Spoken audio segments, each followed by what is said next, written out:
आप सुन रहे हैं गंगा कैसेट की प्रस्तुति। एगो पगली एले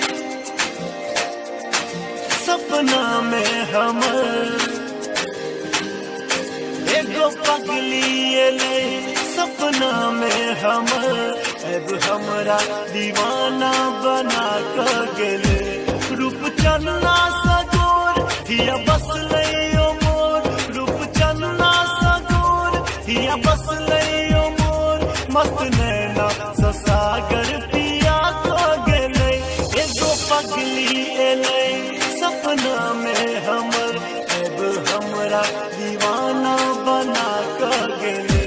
एगो पगली एले सपना में हमर, अब हमरा दीवाना बना कर गेले।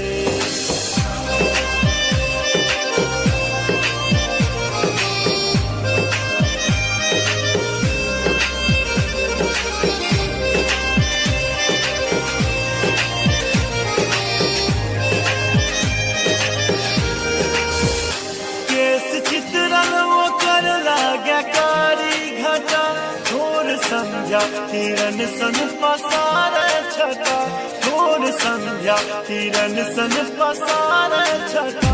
आँख लागे जेना चमकैत तारा, आँख लागे जेना चमकैत तारा, तीर दिल पर चला कर गवाह को गेले। एगो पगली एले सपना में हमर, अब हमरा दीवाना बना कर गेले।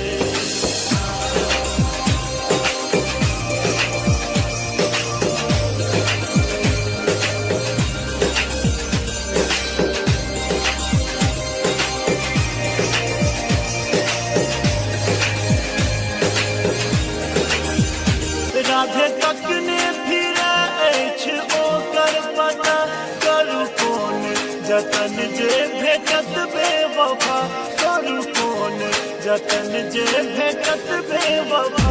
कोन टोटमा करू ओहि माधव कहू, कोन टोटमा करू ओहि माधव कहू, हमरा सपना देखा कर दगा द गेले।